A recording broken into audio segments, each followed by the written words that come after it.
Zacarias, Kabanata 7. At nangyari, nang ika-4 na taon ng Haring si Dario, na ang salita ng Panginoon ay dumating kay Zacarias ng ika-4 na araw ng ika-9 na buwan, sa makatuwid bagay sa Kislev.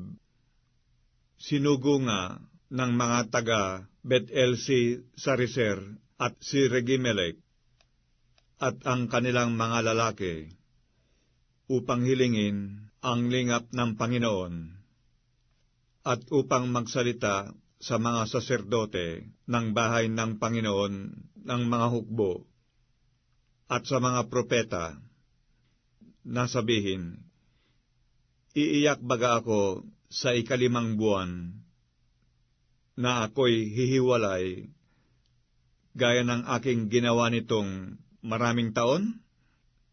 Nang magkagayoy, dumating ang salita ng Panginoon ng mga hukbo sa akin, na nagsasabi, salitain mo sa lahat ng tao ng lupain at sa mga saserdote, na iyong sabihin, nang kayo'y mag-ayuno at tumangis ng ika-5 at ika-7 buwan, nito ngang 70 taon, kayo bagay nag-ayunong lubos sa akin, para sa akin?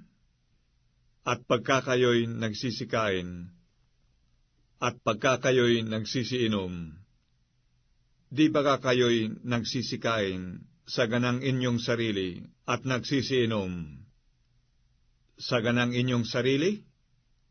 Di baga ninyo dapat dinggin ang mga salita na isinigaw ng Panginoon sa pamamagitan ng mga unang propeta, nang ang Jerusalem ay tinatahanan at nasa kaginhawaan, at ang mga bayan niyaon na nangasa palibot niya, at ang timugan, at ang mababang lupain ay tinatahanan?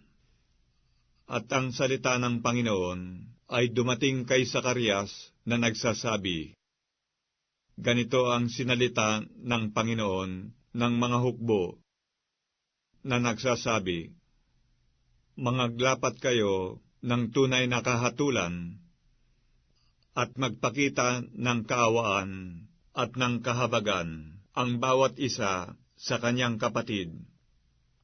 At huwag ninyong pighatiin ang babaeng bao, ni ang ulilaman, ang taga-ibang lupa, ni ang dukhaman, at sino man sa inyo ay huwag mag-isip ng kasamaan sa inyong puso laban sa kanyang kapatid.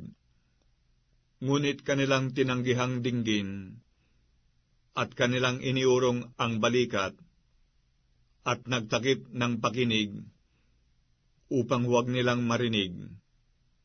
Oo, kanilang ginawa na parang batong diamante ang kanilang puso upang huwag magsidinig ng kautusan at ng mga salita na ipinasugo ng Panginoon ng mga hukbo sa pamamagitan ng kanyang espiritu ng mga unang propeta.